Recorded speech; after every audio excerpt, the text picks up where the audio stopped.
प्रश्न झाले। स्वतः शरद पवारांनी आज बारामतीत घेतलेल्या पत्रकार परिषदेत आजच्या शपथविधीबाबत आपल्याला माहिती नसल्याचं सांगितलं। त्यामुळे पवार कुटुंबात दुःखद प्रसंगी विसंवाद असल्याचं समोर आलंय। तसंच या निर्णयावर शरद पवार नाराज आहेत अशी ही चर्चा आहे।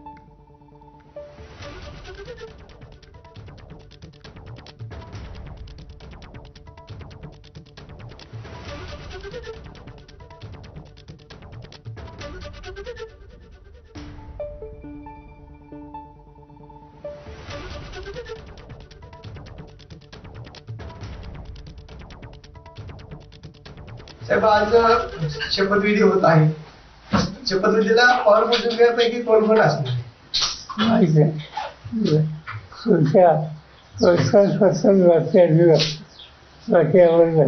साहेब, आपण उपस्थित राहणार अशी बातम्या येत आहे।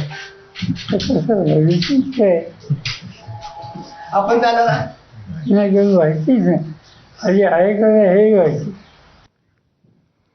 दरम्यान राष्ट्रवादी काँग्रेसमधील आणि पर्यायाने पवार कुटुंबातील राजकारण वेगळ्या वळणावर जाण्याची शक्यता व्यक्त होती आहे। तशातच उपमुख्यमंत्रीपदाची शपथ घेण्याच्या पार्श्वभूमीवर बारामती ते मुंबई बऱ्याच घडामोडी पाहायला मिळाल्या। अजित पवारांच्या निधनाला 3 दिवस उलटताच काल रात्रीच सुनेत्रा पवार या बारामतीहून मुंबईच्या दिशेने रवाना झाल्या। यावेळी त्यांच्यासोबत केवळ जय पवार उपस्थित होते। दरम्यान आज सकाळी शरद पवारांनी घेतलेल्या पत्रकार परिषदेत आजच्या शपथविधीची माहिती नसल्याचं सांगितलं।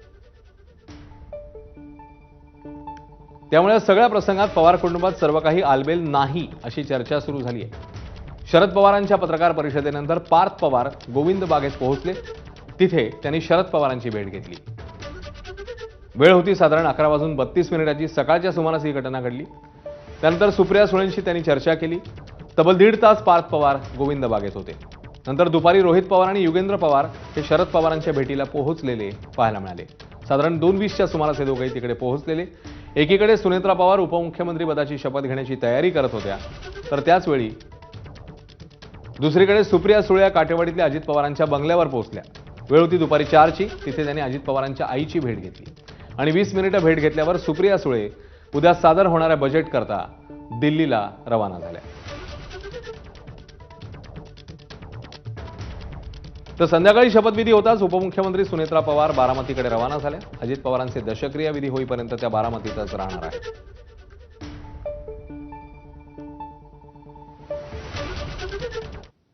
तर अजित पवारांच्या अकाली एक्झिटमुळे राज्यात दुखावटा असताना, शोक व्यक्त होत असताना सुनेत्रा पवारांना उपमुख्यमंत्रीपदी विराजमान करण्यासाठी राष्ट्रवादीकडून वेगवान हालचाली करण्यात आल्या। यावरून अनेक चर्चाही सुरू झाल्या। केवळ सर्वसामान्यच नव्हे तर सत्तेत बसलेल्या शिवसेनेनेही नाराजी व्यक्त केली आहे। यासह ठाकरेंच्या शिवसेनेनेही टीका केली आहे।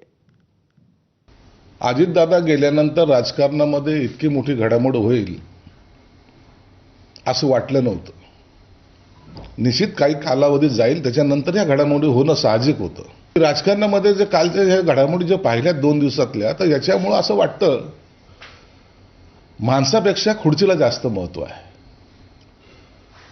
राजकारणामध्ये खुर्ची जिंकलेली, सार्वजनिक जीवनामध्ये खुर्ची जिंकली, माणूस हरला हे एकंदरीत चित्र पाहायला मिळतंय। म्हणून ह्या सर्वसामान्य माणसाला ह्या गोष्टी भावत नाहीत। आता ह्या राष्ट्रीय नेत्यांनी हा निर्णय घेतला असेल तर तो त्यांचा निर्णय आहे। त्यांच्याकडे त्यांचा पक्ष सत्तेमध्ये सहभागी होता आणि शेवटी हा निर्णय अमित शहा घेणार आहे। अमित शहाने निर्णय घेतला असेल। हे दोन व्यक्ती स्वतःचा स्वार्थ, स्वतःचा इंटरेस्ट त्याच्यासाठी कोणत्याही प्रकारच्या राजकीय स्थितीत जाऊ शकतात। पण हे दोन अतिशय व्यावसायिक पद्धतीने राजकारण करणारे लोक आहेत। त्यामुळे यांच्या इंटरेस्टचाच माणूस त्या खुर्चीवर असावा असं यांचं मत सगळीकडे असतं। दरम्यान अजित पवारांचं निधन झाल्यावर राष्ट्रवादीत वेगाने घडामोडी घडल्या। त्यानंतर सुनेत्रा पवार यांच्याकडे राष्ट्रवादीची जबाबदारी देण्याचा निर्णय घेण्यात आलाय। मात्र सुनेत्रा पवार यांनी पक्षाची जबाबदारी घेण्याचा निर्णय का घेतला याबद्दलची इनसाइड स्टोरी एबीपी माझाच्या हाती लागली आहे। अजित पवारांनी ज्यावेळी अजित पवार यांनी बंड केलं त्यावेळी ते एकटे पडलेले, ते एकटे एकीकडे आणि संपूर्ण कुटुंब दुसरीकडे अशी स्थिती निर्माण झाली होती। पवार कुटुंबातला एकही व्यक्ती अजित पवारांच्या बाजूने नव्हता। त्यामुळे अजित पवार यांनी ज्या परिश्रमाने पक्ष उभा केला तो सुरक्षित ठेवणं हे पत्नी म्हणून सुनेत्रा पवार यांनी कर्तव्य मानलं। पतीचं काम टिकवणं या दुःखातही पत्नीने कर्तव्य मानलं। आधी सुनेत्रा पवार याकरता तयार नव्हत्या, पण तुम्ही असं केलं नाही तर अजित पवार यांचं स्वप्न अधुरं राहील, पक्ष हातातनं गेला तर अजित पवारांनी पाहिलेलं स्वप्न अधुरं राहील याचं भान राखत त्यांनी जड अंतःकरणाने होकार दिल्याचं समोर येतं।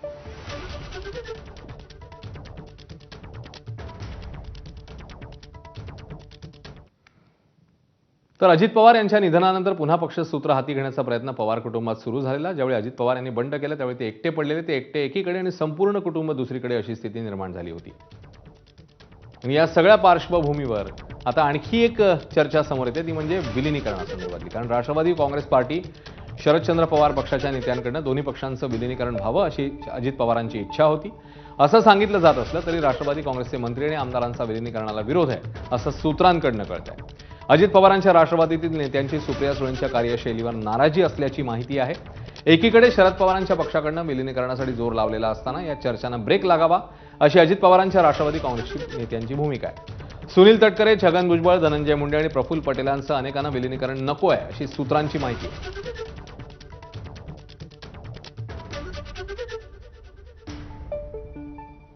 दरम्यान अजित पवारांच्या निधनानंतर राष्ट्रवादी काँग्रेस पक्षाच्या